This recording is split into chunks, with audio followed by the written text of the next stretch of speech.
This week's episode of Aussie Tech Heads is brought to you by Start New Company. Register your company immediately today with ASIC. ABN, TFN, GST registration is also available directly from the portal. Also set up your family trust and self-managed superannuation fund and more. All at startnewcompany.com.au. Follow us on Facebook at facebook.com/startnewco and keep an eye out for our regular specials. Start your new company now within 10 minutes of lodgement. All legal company documentation provided after registration. startnewcompany.com.au.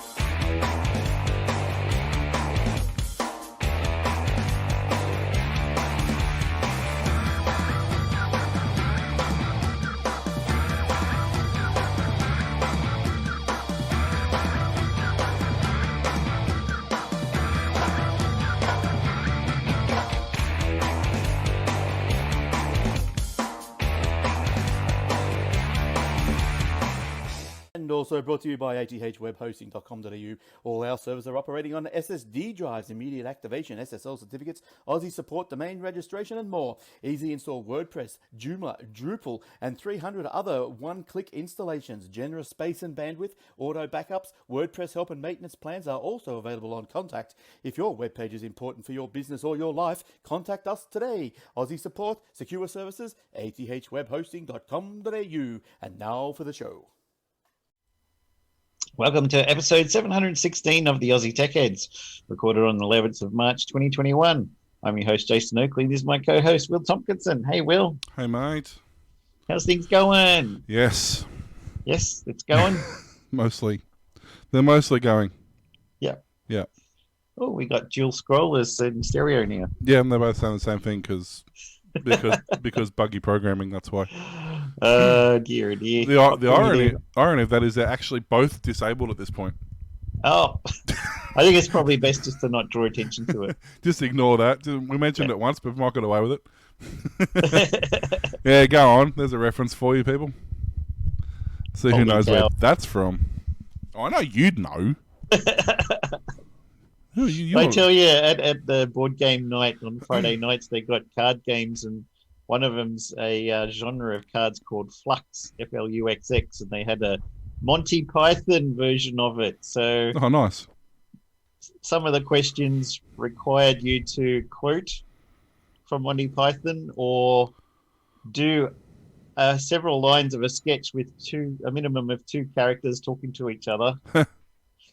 And I'm like, are you guys really sure you want to play this with me? Because when I was in high school, my mum said if the high school certificate had been about Monty Python, I would have got a distinction. Pretty much. But it's a lot of fun. They starts off, they have a rule that you begin with you put a card down on the table. That's the starting rules. And you draw one card, play one card. But somebody might have a card that says draw 4 cards. So now every time it comes to your hand, you have to draw 4 cards. And then you might have play 2 cards. So then you're drawing 4 and playing 2. And then you can play a card against somebody else and trap them or do random things and stuff like this. So the rules change all the way through. And also the goal at the start, there's no goal. But then somebody puts down a goal card that might be, if you have the dead parrot and also the king from Camelot on the table in front of you, you immediately win the game. So you could just be like going long, and then suddenly you're looking at the cards, and somebody will play that or pick up the king, and they already had the parrot. You have to put those cards down in front of you when you've got them, and then you just go, oh, I just won the game, and that's it. The whole game's finished. Okay. Or you can extend it, or you can restart the game. There was another one that's similar to that called Muffin Time. And I got this card that said, because you had to get so many cards in your hand to win. And the card that I got was restart the whole game from scratch. Everybody put all their cards back in, shuffle it up and redeal. So they did that. Then somebody played a card where everybody had to throw their cards in. and then you had to start drawing again. And then I got the same card, so I just restarted it again. And they're like, "Will you stop doing that?" I said, "Okay." So we played a few more rounds. The next one was everybody throws away all but one card. So all these cards you've been planning, crafting your strategy, and then suddenly you got one card. I said it's not completely restarting the game, but it's pretty close. But yeah, a lot of fun. Check out Flux cards. They got different ones, Monty Python and all sorts of themes and TV shows and movies and stuff. It's all based on. Do they have Back to But the a lot Future? of fun. Sorry? Do they have Back to the Future? Yeah, probably. We 'Cause did play a Back to the Future board game where they have the 3 time zones that your Marty and Doc went into, and you have to play different things, and you have to make sure the Biffs don't get to the things that they're stealing in that time. it's called Back in Time. Yeah. I was literally just looking that up because I was about to say I used to play that. Oh, yeah. We played it a forever couple of ago. weeks ago. I'd never heard of it before, but There's 2 versions of it. There's the Back in Time, which is what the original one was. Yep. And a guy's released one called I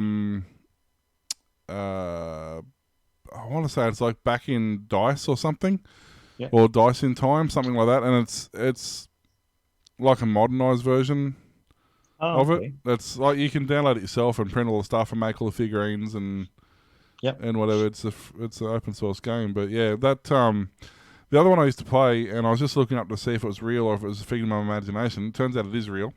There's a Monopoly Back to the Future. Oh, right. Yeah. We got Monopoly Doctor Who. That And, was our favorite. I played that. But yeah, I don't have time. I used to play. I used to be into Warhammer and do modelling and figurines and. Yeah, we got 2 D&D groups. There's a group that It's brings their funny. own D&D table, which has got the legs of it are 4 20-sided dice, but they're all about this big.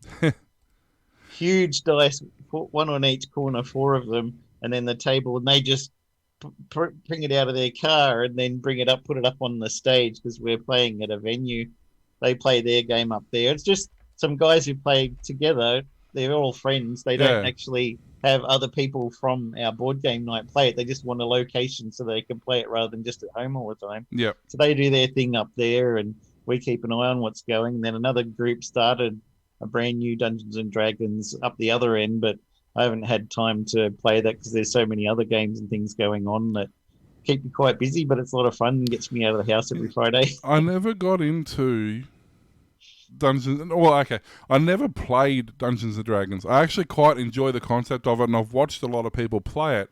But because for the most part it requires a history with the lore and you build your character up over such a long period of time, I never had the time to do that whole process. Yeah. I quite enjoy the concept of it, and I'd love to, have a, Sunday night 2-hour gaming session with somebody and gradually do that. That'd be great, but I just never had the opportunity to do that. I used to do it in high school at recess and lunchtime. I played Magic was about the closest I got to some sort of ongoing. I've never played Magic. Magic. I understand that you end up with 200 million cards or something. I had a small deck. I think I only had about 100 cards. I was amateur. Like some of these guys, dead set, they had like 4 or 5 briefcases full of cards. Yeah. And I believe it. I went to somebody's place in Melbourne and they had the dining table and they never used it to eat because it's always cards all over there. All the chairs were stacks of cards. All the side tables just stacks of Magic cards. I've got no idea what it's about, but I think some sort of card game like that. Is it like that one that we used to play on BattleNet from Blizzard? Probably, yeah. I can't think what it's called now, but Hearthstone. Hearthstone, yeah. Yeah. There's a few of those sort of games. And you win the cards off other people and you take their cards or something. Yeah, I mean, there's a few, like even prior to that, like prior to Magic sort of taking it off again, but go back like 20 years prior to that, and there was a lot of sort of, we had your defense cards and your hit cards, and it's not a new concept. I mean, D&D is the same sort of thing, but it's done more in a role-playing sort of strategy, but it's effectively could be played as a card game. It's all about hit points and defense points and attack. And Mojang made a game called Scrolls, which is the same sort of thing. Scrolls, again. yeah, it was another one. But I see Warhammer was the same thing. Warhammer was effectively a card game, but you played it on a board with mechs. But they did the same thing. They still had hit points and attack points and move points. The principle was exactly the same. Yeah. So my brother-in-law is heavily into Warhammer, and he paints the figurines and stuff. Now he's got a 3D printer; he can print out stuff. That's it. I was just looking at these Fox games. They do have a pretty decent range. They've got Doctor Who. They've got Firefly. They've got, let's see. Don't stop saying things. I'm going to have to buy all of them now. Doctor Who and Firefly. Jumanji. They've got Marvel. They've got Monty Python. They've got SpongeBob. Star Trek DS9. Star Trek GNG. Star Trek Voyager. What else have they got? They've got... No, I don't know what any of those ones are. I haven't heard of any of those. But they got adult versions, adult Mad Labs, drinking games, Stoner Fox. So yeah. Oh, they got a Back to the Future one too. There we go. It was there. It's out of print, but I'm sure I'll still find it. Mr. T would have got it. I would have. I mean, no. Don't be silly. I'm trying to be a sensible grown male and achieve life goals here. Why would I spend? How much are they? They're not too bad. I could probably. None of us are anything like that. You liar. Depends on. You lying hound. Oh dear. So what I've been up to? I got one of these chairs called a Ergolux from Mr. Kogan. Ergolux. It sounds like a budget car. Lux. Yeah. A budget car. Ergolux Hotshot reclining gaming chair. It arrived this morning. I only ordered a couple of days ago and took about 15-20 minutes to assemble. It's got like half a dozen bolts here and there. It's just trying to push the parts together to get the bolt holes to line up, and that was the hardest part, but it seems to be pretty comfy. You got the neck pillow and the back support pillow, and the feet go up, and you got somewhere to put your drinks. I like the fact it's a round base, so you don't have a gap between legs that you can fall flat on your ass with. Or slide around. I mean, $300 isn't bad. I've got a director's chair thing sitting here that I've had to weld the base 3 times because the base just keeps cracking and breaking. Yep. And it was a $500 chair.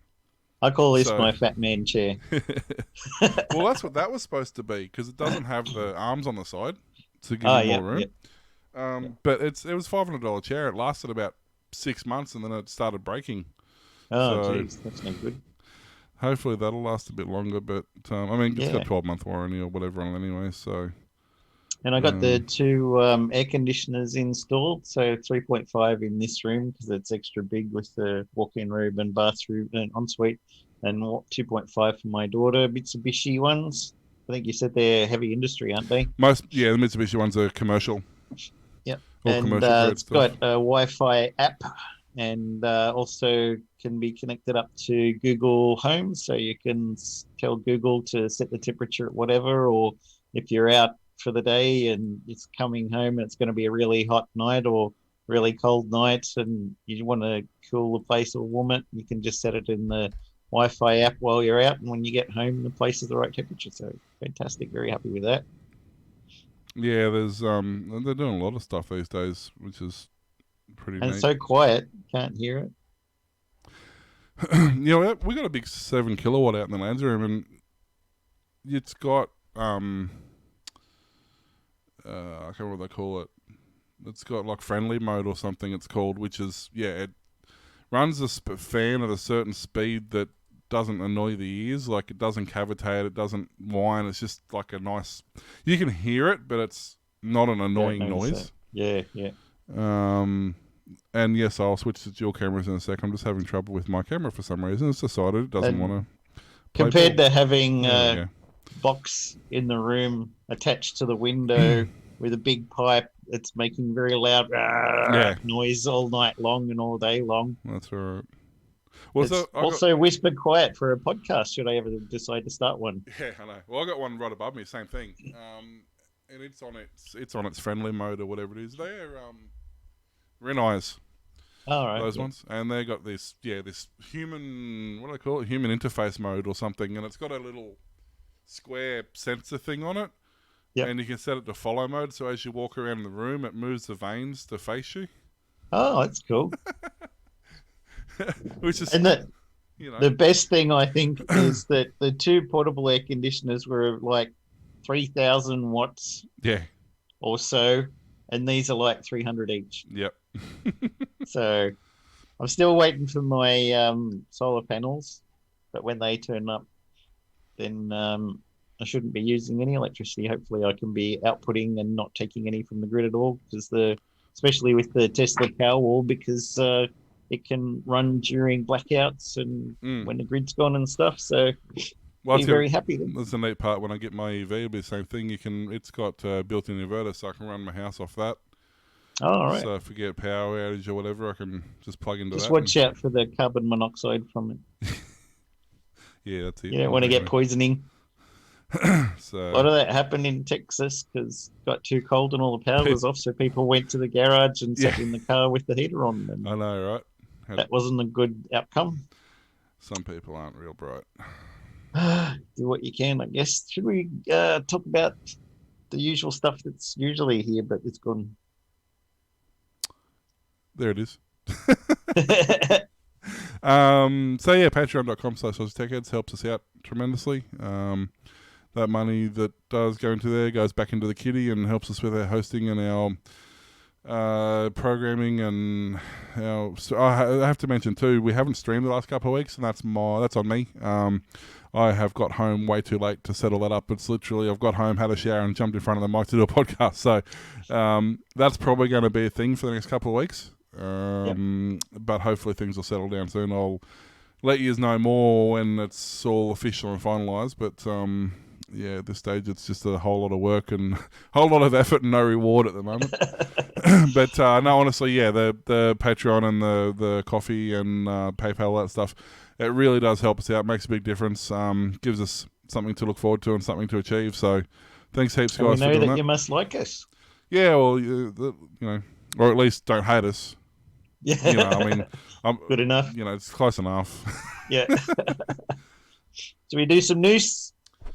I guess so. I mean, you know.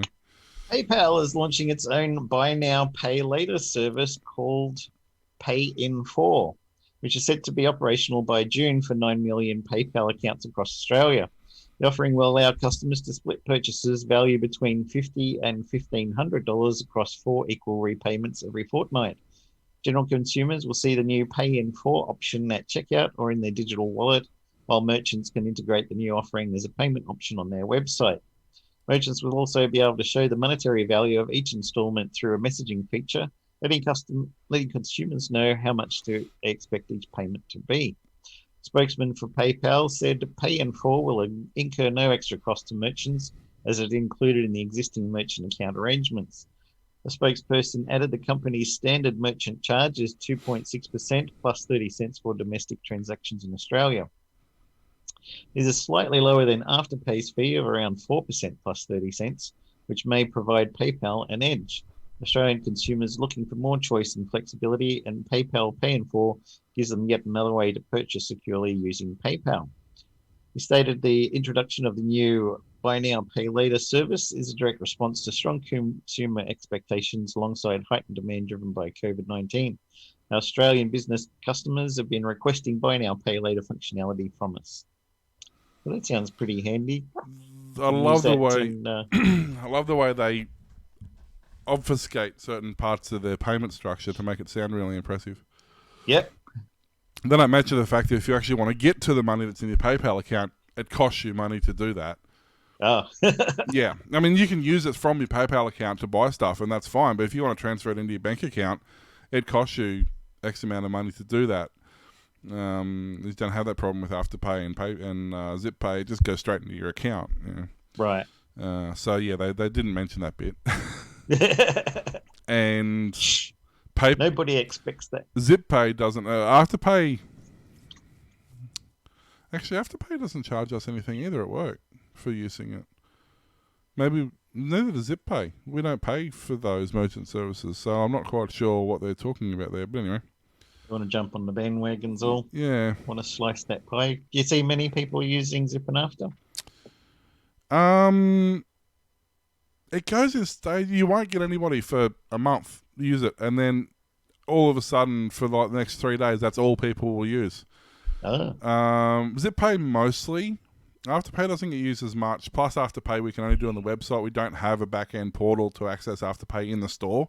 So if you want to use Afterpay, you've got to pay for it on the website. Choose pickup as the option, then come and get it. Because it costs. That's probably where the cost comes in. Because if you have a merchant portal, that's where you pay for the money. But if it's done on the website, it doesn't. So that's probably what they're saying, why it charges money. ZipPay, you get a free portal, merchant portal for it. We've got another one as well. I can't think what the other one is. There's a third one in there as well that we have that I don't think it's ever been used. I think it was just part of another bundle we got. Yeah. But I mean, we don't even accept Amex anymore. Like, I would get 2 people a year asking for Amex now. Like, it's not the thing it used to be. We've turned off support because that costs us like $25 a month just to have it sitting there doing nothing. Yeah. So we don't do that anymore. But PayPal, I don't know. PayPal's not something you sort of use like that, really. I mean, maybe that'll change. I don't know. I think of PayPal as a payment portal, not a credit portal, if that makes sense. Yep. Like, because it uses money from my credit card already to pay for something. Like, it doesn't seem that should take money from my credit card to pay for something later off my credit card anyway. When I pay the repayments, I'm still taking off my credit card. It doesn't make sense to me. You know, that's what ZipPay or Afterpay is for. They're already doing that, and most people who want that sort of system already have that set up. Yep. I don't really see. I don't know. We'll see. Maybe, but maybe it's got something to do with. So I've got a double story here on PayPal. One we covered ages ago, but I'll just quickly rehash it just to remind you a little bit of what it's about. PayPal. This is in the US because Australia's dumb. But US PayPal users soon use crypto in lieu of fiat currency. This is back in, where are we? I believe it's like October last year. Yeah, October 21st last year. PayPal announced its foray into the crypto market, received its conditional bit license from New York State Department of Financial Services. Through a partnership with Paxos Trust Company, PayPal users in the United States will be able to buy, hold, and sell Bitcoin, Ethereum, Bitcoin Cash, and Litecoin within the PayPal digital wallet. And that commenced early this year. Now, as part of that, and this is the part that affects all PayPal users, not just the American ones, PayPal said Monday that it's acquiring Curve, a startup based in Tel Aviv that provides security infrastructure for digital assets and blockchains. The deal is meant to support PayPal's recent foray into cryptocurrency, including the launch of the company's new business unit focused on blockchain, crypto, and digital currencies. On its website, Curve explains the secret sauce is the use of multi-party computation. That word just looked wrong. My brain couldn't process it. Multi-pass. Protocols that eliminate the use of private keys for crypto storage. According to Curve, private keys are a single point of failure in public key cryptocurrency. So basically, so they're going to use it for their crypto, but it also is going to help them with their just the general PayPal security. Especially if you set up it so it uses Ortho or one of those authentication programs or something like that, or it uses a key the same way that you log into some of your Bitcoin wallets and stuff like that. They're going to be using the same sort of principle to help with just general security across their website, as well as they're saying, well, according to this is a recent article, they're saying they're successful foray into cryptocurrency. So it's hard to say. Obviously, we don't use it here, so I don't know what it's like, but they reckon in the States it's actually doing pretty well. Oh, that's so good. Which would make Everything's sense. going crypto. Yeah, I mean, it makes sense because they're already a cash handling, like that's what they do. They convert from your bank account to some currency to pay to a website. So it's not really that much of a stretch imagining them doing crypto to whatever currency the website wants. Like the currency itself, the website itself doesn't have to support the crypto because they're going to do the conversion. So I don't see that. You know, be interesting to see. It'd be interesting that they charge for the privilege of converting back to fiat, though. Yeah. From crypto. That'd be interesting. And I'm wondering, the other thing I'm still wondering is how they're tackling the problem of a tank in, like, you know, crypto could drop, you know, especially something like, especially something like Bitcoin that could be, you know, whatever it is, $25,000 one day and then $11,000 the next. Like, if you've got physical assets in that, stock and products and stuff like that, how do you account for that loss overnight? You know, like, there's got to be some sort of safeguard in place that says once you've accepted that $25,000 in Bitcoin, that's actually the value that's sitting in your bank account. Yeah. And just because crypto's dropped to 11,000 overnight, you're still getting your 25,000 that you originally got. Yeah. Like, that's, you know what I mean? Like, there has to be something like that in place. So I would imagine. I mean, to me, that's the biggest downside. Like, at work, I'm looking at getting a crypto FPOS machine that takes Australia Coin, Bitcoin, Litecoin, 4 or 5 others. But they can't answer me that question because they settle at midnight every night, which is different to the stock exchange midnight every night, different to what the cryptocurrencies, you know, do their rolling updates on. I said, how can you guarantee me if somebody comes and spends 25 grand on a solar system that in midnight and tonight when you settle, I'm still going to get my 25 grand out of it? You know, they haven't been able to answer me that yet. No. That's the only reason I'm not doing it at the moment. Yeah. You can imagine they would have to have a backup. You know, maybe they got $2 billion worth of crypto, but if that's only worth one tomorrow, then how do you make up the other 1 billion? That's what they can't answer me. Like, I can't get a straight answer out of anybody saying, well, I get the transaction happened at this time and that's what it's worth, but the thing is, I don't have to pay my supplier for 30 days. Yeah. So I'm not, you know, that crypto has to be converted to fiat at some point so that I can pay my supplier. Yeah. And I'm not going to rush in to do it because I may make a transaction in crypto between now and then, but I've still got to pay my supplier. So I know that I've got to have a certain amount of profit margin out of this amount. So the system seems to break down in the real world. Like, I get good in theory. Crypto works on a service level where you don't necessarily have physical outgoings, but when you're trying to cross over into the real world and you have a physical asset behind that, this is where it seems to struggle. Yeah, it's not like you could buy your batteries using Bitcoin all the time, and if the value went down, well, the price of it would go down. No, I mean, but you can use Bitcoin to buy Netflix because worst case scenario, their digital asset that they've lost loses value for a little while and comes back up again, but it hasn't physically cost them money. Yeah. You know, so that's fine. But yeah, once you put it in the real world and there's physical losses and physical changes, even something as simple, for example, when we import batteries, we pay one price we pay whatever the American dollar, the Australian dollar versus the Chinese dollar is when we buy the batteries. Yeah. Then 6 or 8 or 12 weeks later, when those batteries land at the port, we pay an import tax based on what the dollar is at the time they land, not at the time that we purchased it. Yeah. So could you imagine buying them in, let's say, Dogecoin, for example? You buy them in that where they're at, you know, it's at like a quarter, 25 cents per coin, and you've paid for amount in that.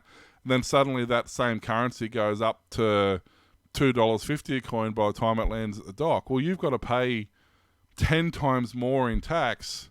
Yeah. Because suddenly that's worth 10 times more, even though the physical properties of hasn't changed. Yeah. So these are the sort of things that need to be worked on, I think.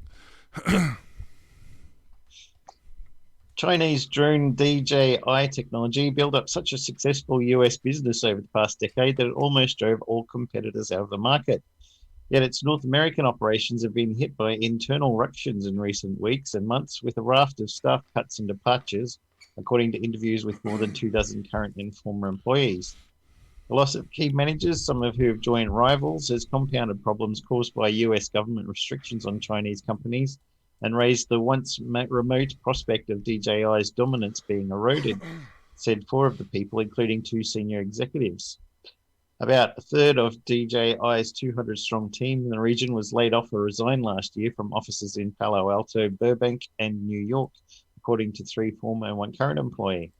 In February this year, DJI's head of US research and development left, and the company laid off the remaining R&D staff, numbering roughly 10 people, at its flagship US research center in California's Palo Alto. So it may not be the big dominant player that it used to be. It was bound to happen, but part of that is the whole I'm not buying Chinese anymore push. Yeah. Sure, I'm not buying anything, but I'm not buying Chinese. Yeah, so that's a bit of a fad that it'll pass as well. But their products are real world consequences for that too. Yeah, that's right.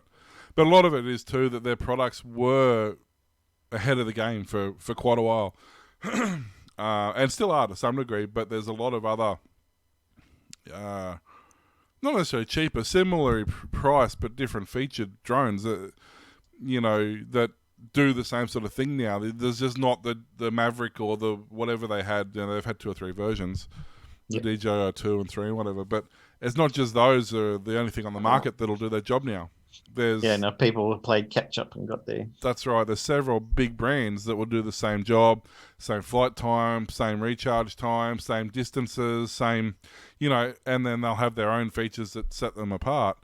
I don't think it's turmoil per se. It's just a market shift, and that's always going to happen when you are the market leader in any. Look at Tesla, the market leader for 8 years or 9 years or whatever it was in EVs. In the last couple of years, these other companies are starting to bring out EVs that are both reliable, have decent range, decent quality. So they had the geek advantage to start with, or and the geeks and the nerds and the fanboys were carrying the business for the first few years. Yep. And then once competition levels out, Tesla's not going to go broke. No. They're simply going to diversify. The actual action of having competition brings the pricing structures down because suddenly the battery packs, the wiring, the steel, everything they're using to manufacture these products, everybody else is using to manufacture these products. So the pure bulk quantity of processing of manufacture brings the prices down. So everybody in that industry benefits from it. Yeah. So that's why they diversify into SpaceX and a Boring Company and all these other things. Yeah, and I mean, you don't want it all relying on one single. That's product. Right. And DJI has done something similar from memory. They've gone from just doing drones, which is all they literally did when they started. And they do a lot of other stuff now. They do. They still do a lot of drones, but they do not just a drone now. They'll do gimbal stuff. They'll do professional accessories where the drones can handle DSLRs. They'll do integrated systems. They do automated systems. They do, delivery drones. They do payload drones. They'll do, they do software for, even for flight simulators, learning how to fly them and first purchase. And they do their crop drones and their crop protection, which is stuff that monitor for, different activities and different, things in that. So they've gone from just doing that same drone that every YouTuber used forever. Yeah. They're doing that. They still do that. They still do the DJI Mini and the Maverick Air and stuff like that. Like that's their staple. But they've got so many of these other things, like even the Osmo, which is now a handheld camera. They've got the RoboMaster, which is their drone, but like a tank sort of deal.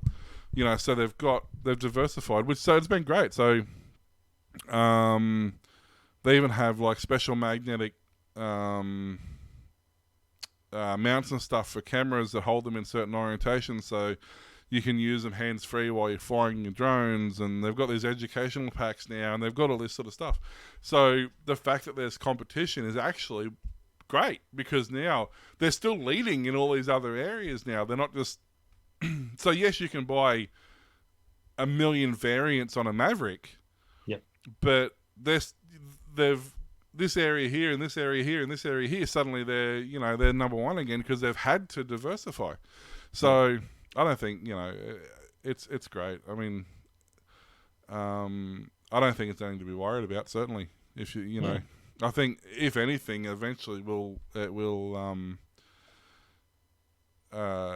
benefit them in the long run. You know, especially now with a lot of the farming the way it's going, the tractors are already fully automated. A lot of the stuff is automated to the point where the farmer basically just manages stuff rather than has to have 400. You know, if you've got massive fields, instead of having a dozen staff working on each field, you could have a couple of dozen, 3 or 4 or 5 dozen staff on a property. You can cut your numbers down, increase your overheads, or decrease your overheads, make a better profit margin. Get something like the agriculture drone, and it can fly and spray fields and all sorts of stuff. You can do it from the comfort of your home, or you can go and check on your animals and whatever, make sure they're doing what they need to do. So, I think, and it's the same as I said with EVs. There's a massive diversification now that there wasn't 8 years ago. The 10 years ago, however long they've been around, that wasn't a thing. There was one EV on the market, and they got pulled after 2 years. Well, there was 2 EVs. One got pulled after 2 years, and one got pulled after like 3 years. So they had free reign for years, and then other companies have gone, oh, maybe we should do something about that.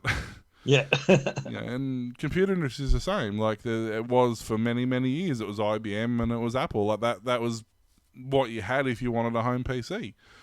And then the advent of the IBM compatible became a thing, and these no-name companies sprung out of nowhere, and you suddenly had your beige box PC that had a 2-cow sticker or had a whatever sticker on the front of it from some random not even a manufacturer, some random guy in a basement making computers.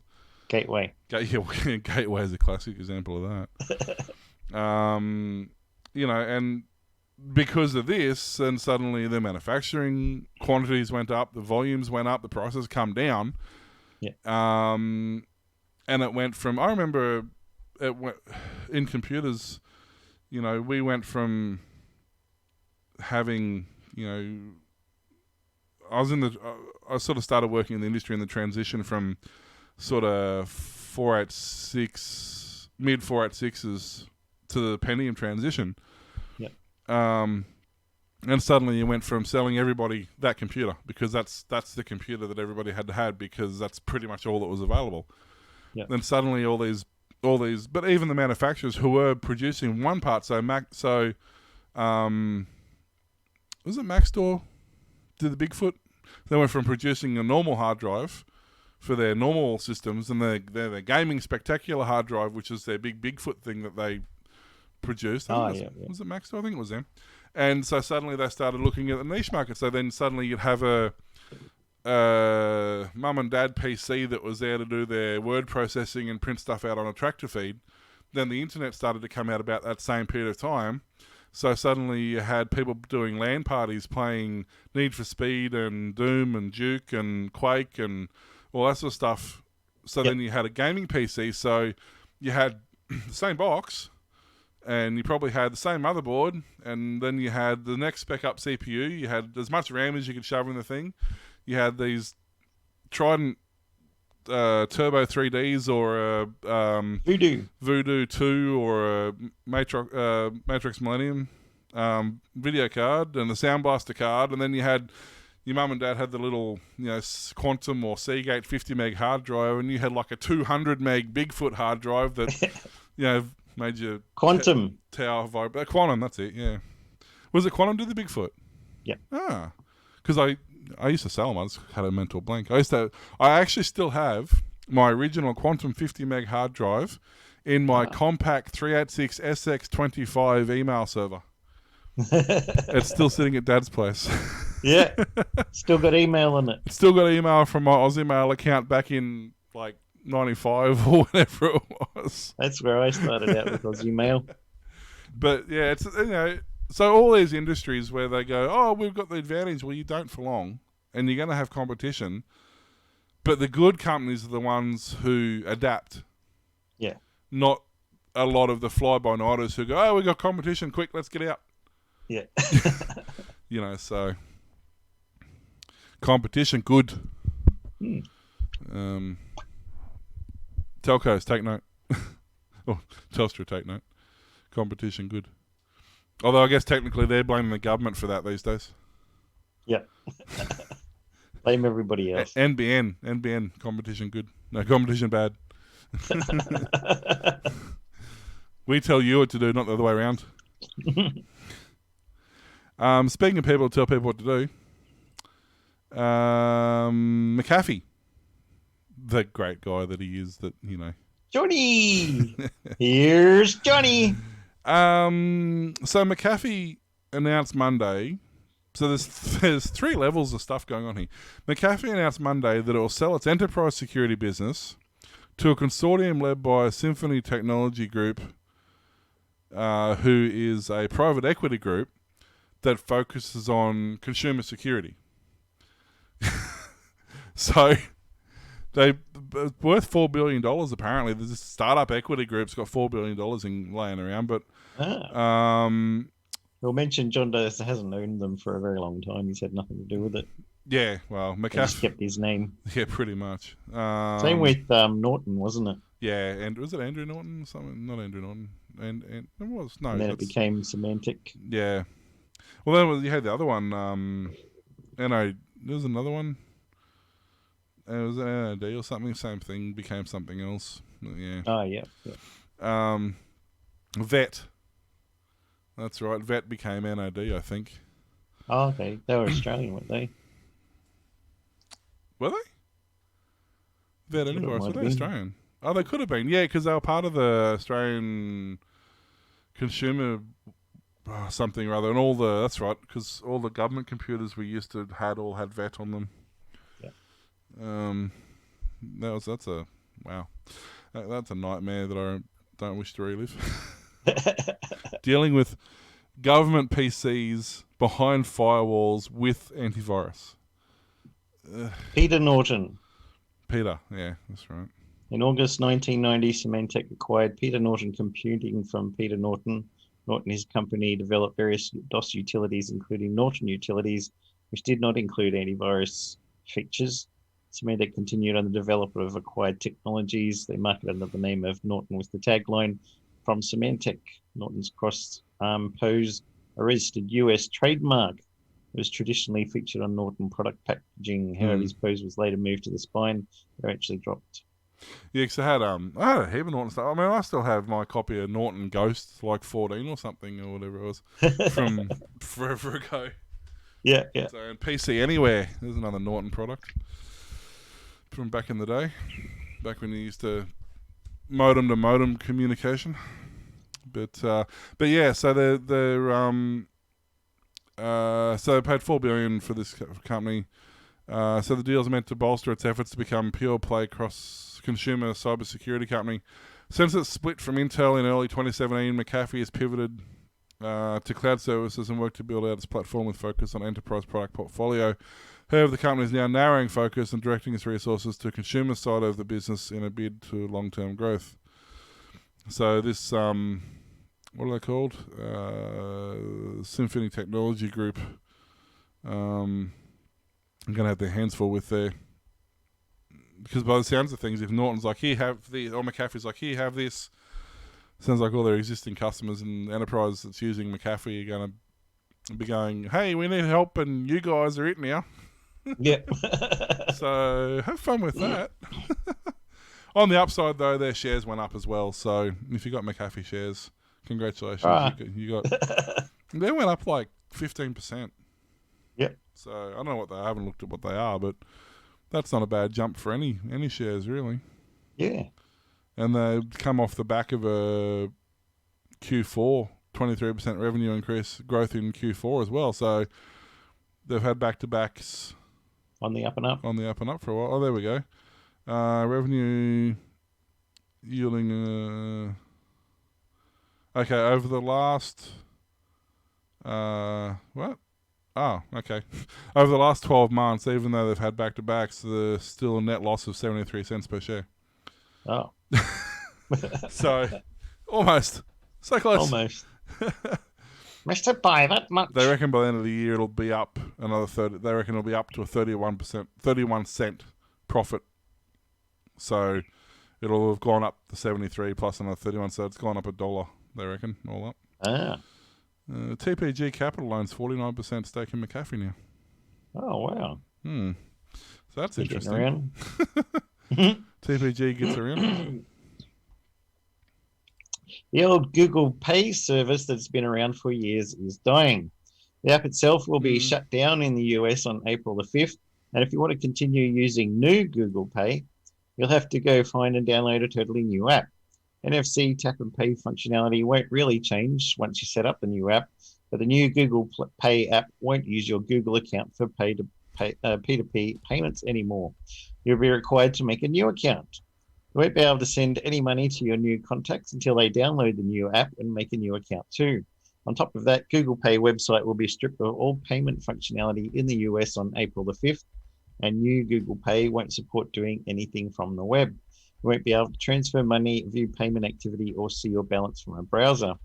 In addition to less convenient access and forcing users to remake their accounts, new Google Pay is also enticing users to switch with new fees for transfers to debit cards.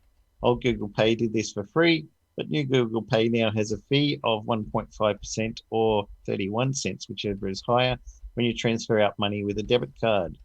Google is currently sending out emails to existing users detailing all of this. There's also a support page link and notice at the top of pay.google.com.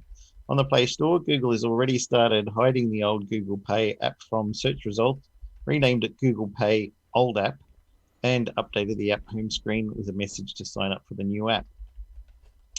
So it's going to be less convenient, less useful. Make a new account and they're going to start charging you money. I think the only thing I've ever used Google Pay for is a couple of apps upgrades on my phone. I used it today to buy some stuff at the chemist. Oh, really? Yeah. Yeah. So, but was that Google Pay or was that just the pay part of, like, for your card access? It's Google Pay that uses my card with tap from here. Oh, okay. See, I just use the app, the ING app for that. Like my bank's app, I just use that for Mine doesn't. My bank's app doesn't do that stuff. It's too high tech. So doesn't even have fingerprint reader yet. But I could just switch this to Samsung Pay, which uses the same phone. And maybe for something like that, it's useful. The only thing I've used it for is buying a couple of apps, full version apps on my phone. Yep. And Bub, when he was learning to use my phone, pressing the pay for 4 million tokens button. V-Bucks. But I don't really use it that much. Most of the time, I'd say 99% of the time, I'll get out my credit card and tap it. Occasionally, if I want to feel cool, I'll use my Fitbit watch to do it. And very rarely, once in a while, I might tap with my phone just because it's there.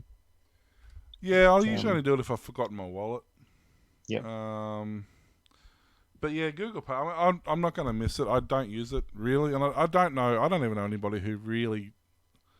Maybe if you've got it set up on your TV for for stuff like YouTube, if you have YouTube Premium and YouTube movies and stuff, maybe, because I know it uses Google Pay. Yeah. Not Samsung, not Sony, because nobody watches movies on their PlayStation. We addressed that last week. Yeah, well. Only an idiot would do that. I know, right? Yep. But yeah, no, it's not. I don't think it's as. I certainly don't think anybody's going to go to a paid app when there's so many other free options still kicking around. I'll just get my card out. I mean, or use the Samsung Pay, or the bank pay, or PayPal. The thing about the Samsung Pay functionality in their phones compared to Google is on some of the terminals in the US that require a magnetic strip still to work. The hardware inside here and software can imitate a magnetic strip type transaction, and you can still pay it even if they don't have NFC tap to pay. Oh, really? Only Samsung phones do that. Yeah. So there a lot of people will go with their phone to tap and pay, and the person at the register will be like, "That doesn't work," and they go, "Want to bet?" Click. Oh, how did that work with your phone? It's got Samsung Pay. How bizarre! How do they emulate? Yeah, it simulates a magnetic strip. Yeah.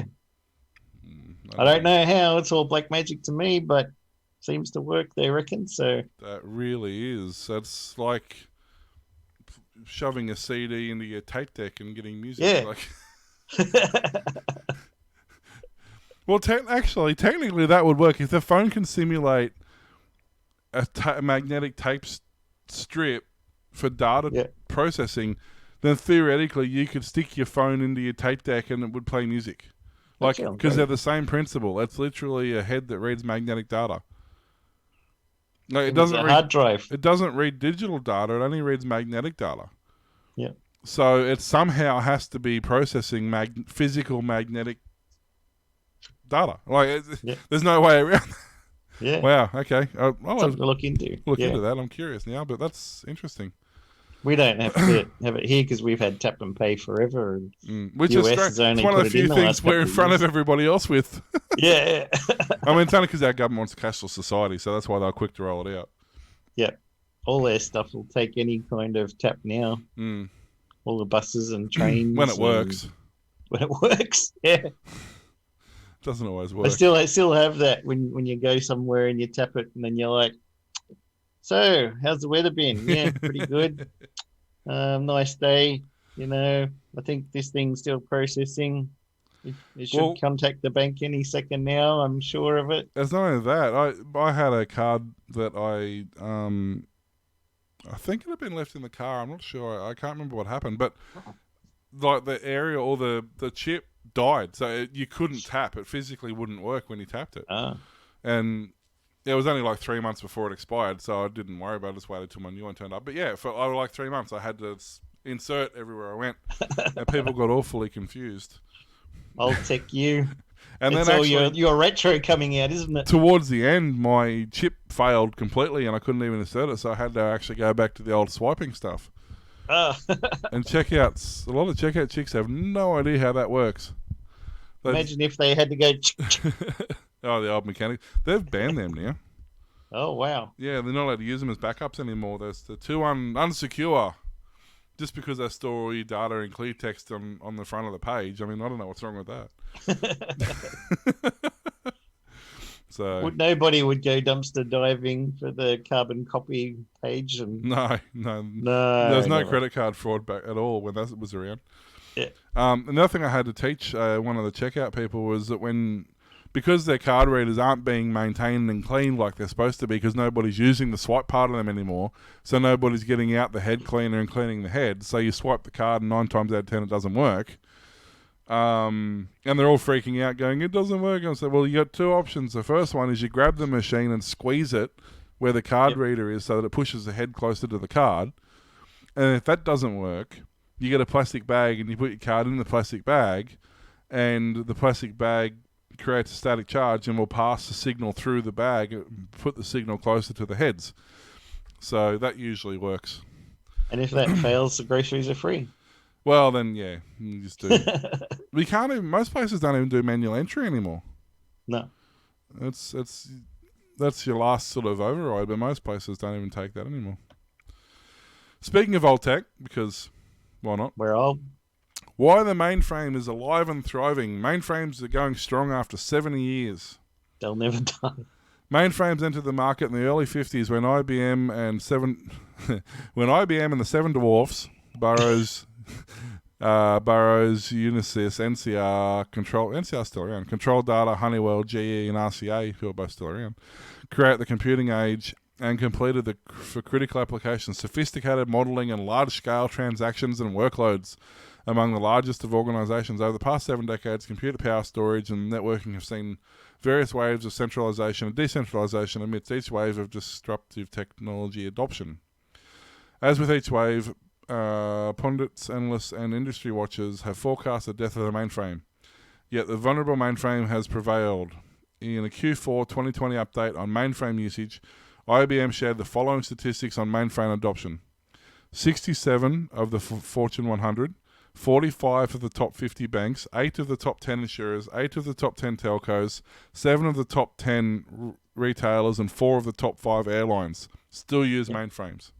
Man, I knew I should have studied COBOL. Well, it may be one thing to tout usage of technology by which organisations continue to adopt them. IBM has grown usage as measured by MIPS, a method of calculating the raw speed used by 350% over the past 10 years. So it's not just that they're still using them, the usage is increasing. Yep. The newest mainframes includes the latest Fujitsu GS21 series, announced April 2018. Wow. Along with Fujitsu software GSSX and SX21, SXV20 something numbers, letters, digits, which supports connections with open systems. In September 2019, IBM launched the IBM Z15, showcasing key capabilities such as encryption anywhere, cloud-native development, instant recovery from many from many conversations with CIOs in healthcare, travel, financial services, and pharma. And the mainframe continues to play a key role in their overall modernization strategies. Yep. They're working with public cloud vendors such as Amazon Web Services, Microsoft Azure, Google Cloud, and Alibaba Cloud. Well, that sounds fair. While keeping their intense workloads on the mainframe for both cost and security reasons. So it goes on and talks about, who's using and why. But basically, in the industry, 74% believe the mainframe has a long-term viability as a strategic platform for their organisation. 91% identified expanding their mainframe footprints as a moderate or critical priority in the next 12 months. 72% are planning on upgrading to the mainframe in the next 3 years. Wow. So That's nuts. Yeah, I mean, my brain, just being old tech, goes to big boxes with tape drives and whirly things and spinny things, but that's not what it is. I mean, we're talking, and not even rack mount servers is sort of the next thing you think of. And they're still big. They're not exactly small. Like the Z15. Let's have a look here at the specs for that. So the Z15 single frame and multi-frame systems deliver security, privacy, blah blah blah. Show me the specs on it. Simplified. So, see if we go for like a big 4-frame.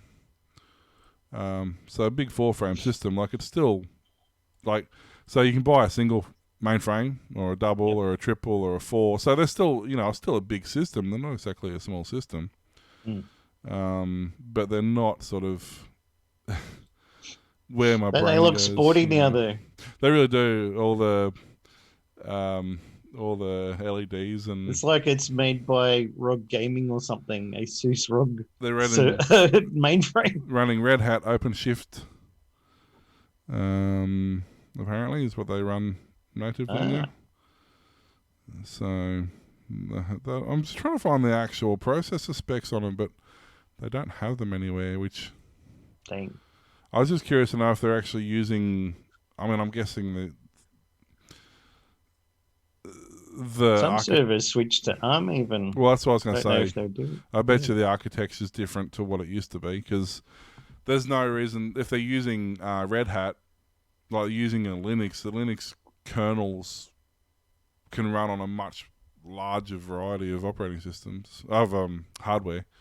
Yeah. And there's much more efficient hardware than the IBM compatible style, your Intels, your AMDs, that sort of stuff. There's, for bulk processing, whether it's ARM, whether it's whatever, there's a few other ones that are much more efficient than that. So it wouldn't surprise me in the slightest that they've completely changed the hardware in them. Yeah. I had a compact server from about 2010. No, when did I get this rack?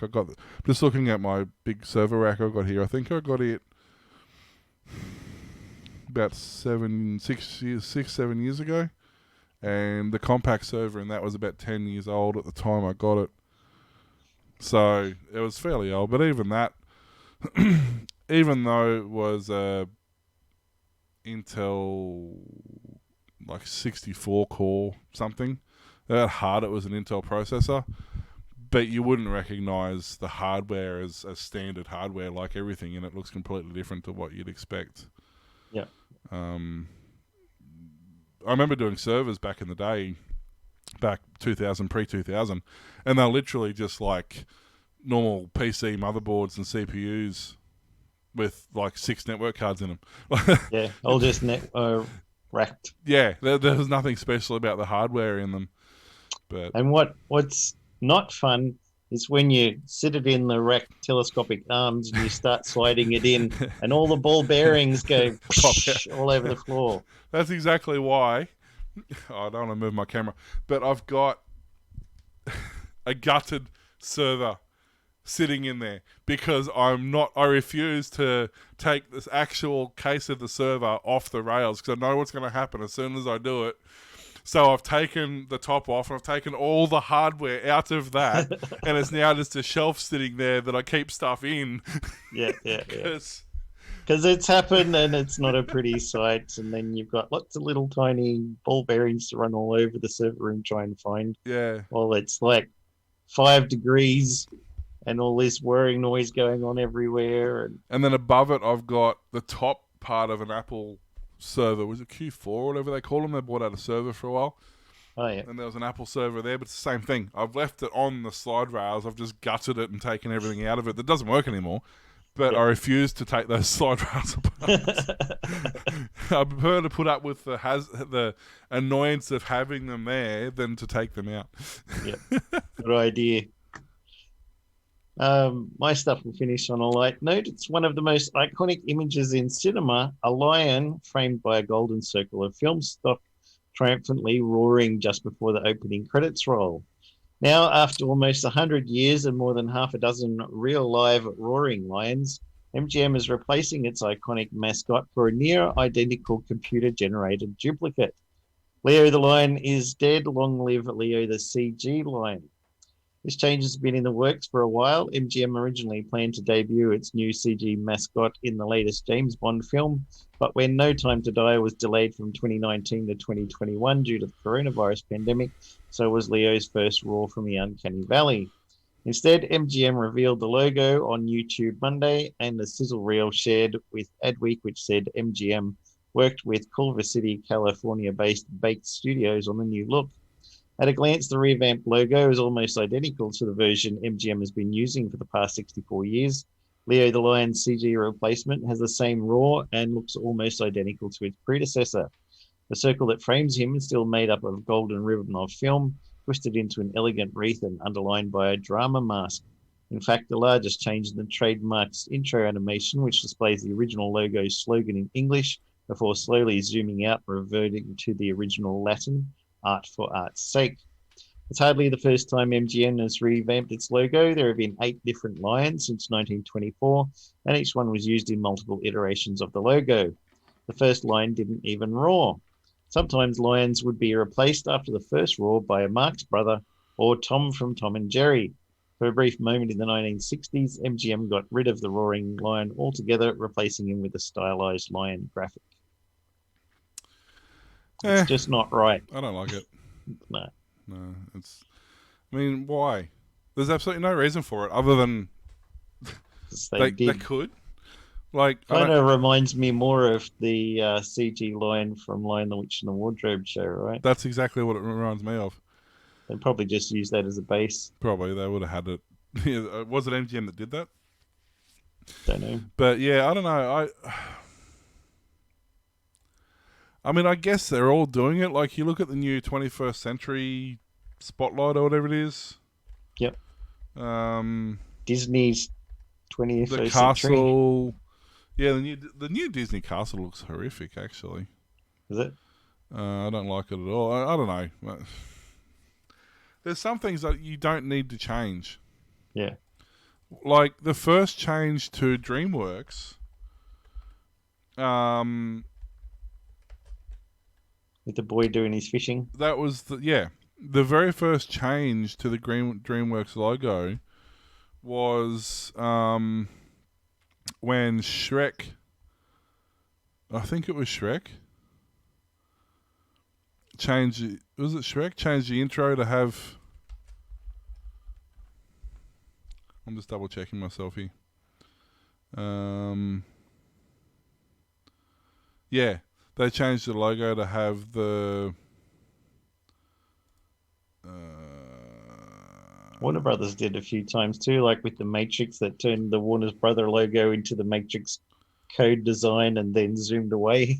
Yeah, yeah, and that's right. Shrek. They did they changed the logo a little bit and had the S. There's a Shrek S on the logo. Oh yeah, And that was like the first time that anybody had ever customized the DreamWorks logo or something. a lot of the time they're really strict. Don't change anything. It's perfect. Nothing can be different.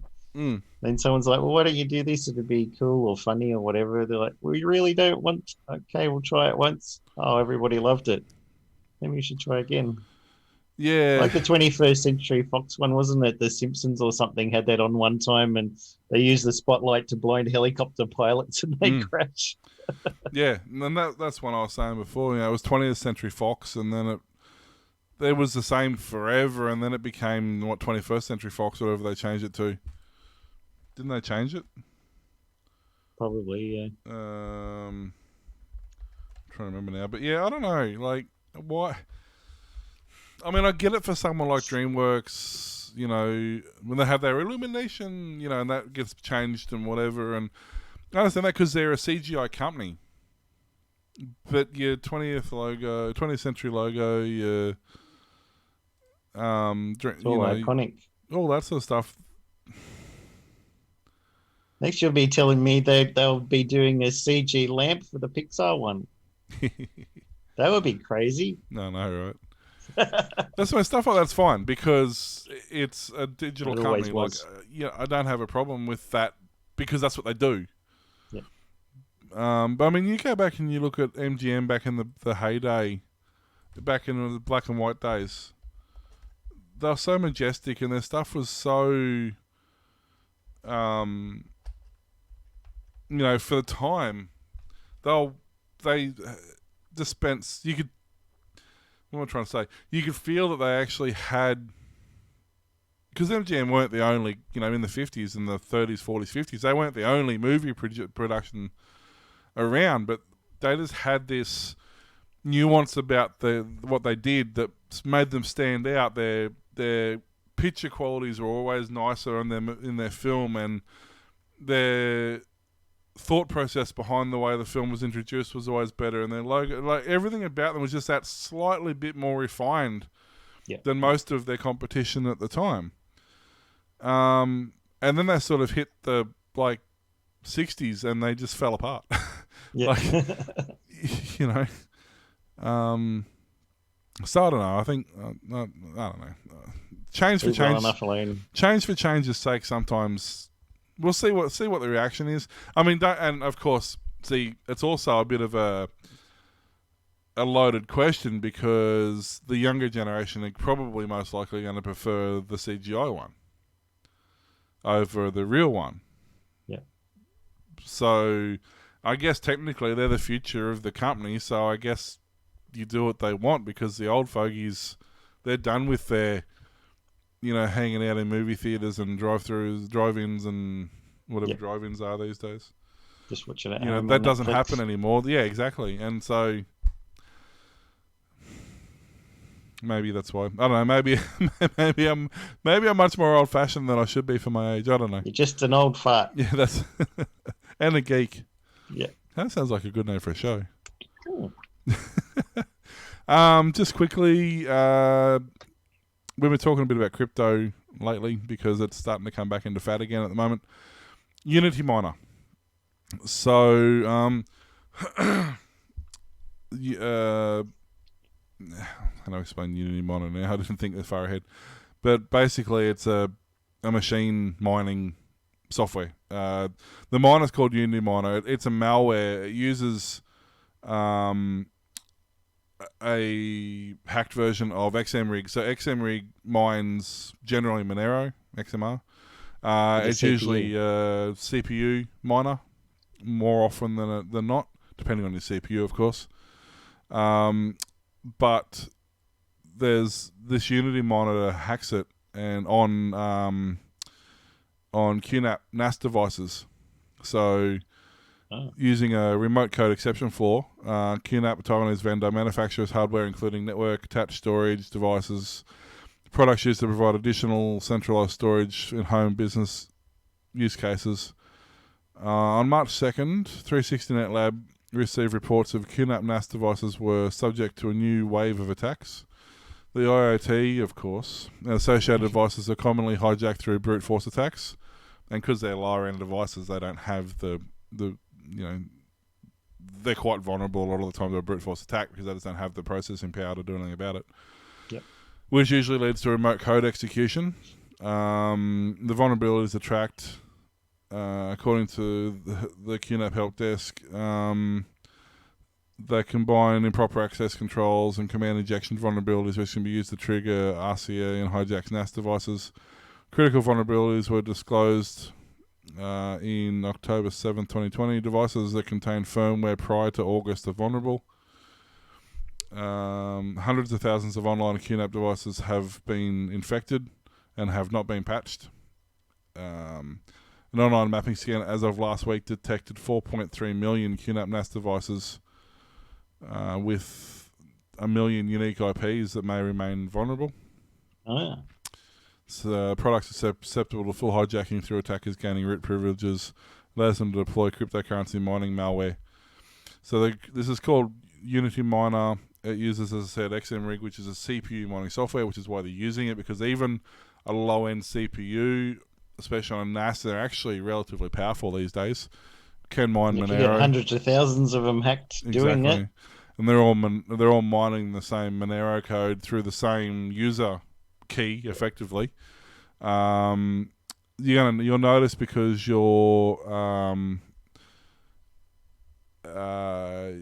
only way you'll know, you can't check it through the system usage because it's been hacked to not show the correct CPU usage.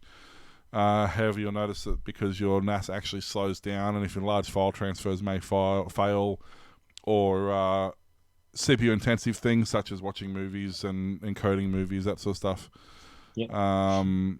Unity Miner is compatible with ARM64 and AMD 64, which another reason it kind of gets away with it is they intentionally try not to overload the NAS. They only use about 50% of the available processing power. So unless you're doing something really intense, you're not even going to notice that it's happening. You may notice maybe through network consumption, but that's a bit. It doesn't use a lot of network resources. Unless you're looking out for it specifically, you won't know it's there. Exactly. The pool proxies are used to disguise the address of the wallet where the cryptocurrency is being stored. So there have been active updates. The most recent update says the company's been actively monitoring emerging IT security intelligence and deliver up-to-date information. Recent product security news piece so basically they're saying, if your system has firmware newer than August last year, if you've got an update that's newer than that, it should solve the problem. So if you're running a NAS or you're running any of the QNAP devices or the IoT stuff, which can be, they have quite a broad range of products. Go and check to see if there are updates available, because you could be making somebody money. You don't want to be doing that. No, making your own money. I mean, that's got me thinking. I got a quad-core NAS. Actually, that's an 8-core NAS sitting up there. You could do Monero. I wonder what mining Monero on that would get me. I mean, I know mining probably not much. I mean, it doesn't sound like much because my 8-core AMD at work processes about 22 cents a day on CPU mining, and my quad-core Intel at work processes like 7 cents a day. So a NAS probably does, but I guess you think about it, if you get a NAS that does 1 cent a day and you've got access to 4 million NASs, that's 4 million cents a day that you're raking in. It's not a bad profit, really, is it? As much as I'm not a fan of people who hack other people's stuff, that's a pretty decent. It's a no. Hardly anyone runs any virus on their NASs either, no. which is why it's so easy. That's right, and it's almost a true victimless crime. I mean, you're not really, other than maybe you might be slowing the nest down if it's a company or a business, you're not really interfering with anybody. You're not hurting anybody. And, okay, this guy's making millions of dollars out of it, but it's almost the perfect crime if you think about it. Yeah. Because there could be unpatched NASA's sitting in a server room somewhere for the next 25 years, just sitting there mining. So, yeah, it's not all bad. Not bad. Thanks for listening to the Aussie Tech Heads show, broadcast weekly. We can be found at facebook.com/Aussie Tech Heads, twitter.com/Aussie Tech Heads, youtube.com/Aussie Tech Heads, patreon.com/Aussie Tech Heads, and also coffee.com, Finally. .com/Aussie Tech Heads. Email us Glenwell and Warlock at aussietechheads.com.au. You can hear Aussie Tech Heads on aussietechradio.com. 24/7 back-to-back play of some of the best tech-related shows from around Australia and New Zealand. New shows added each Friday. See you next time. See you guys. Have fun.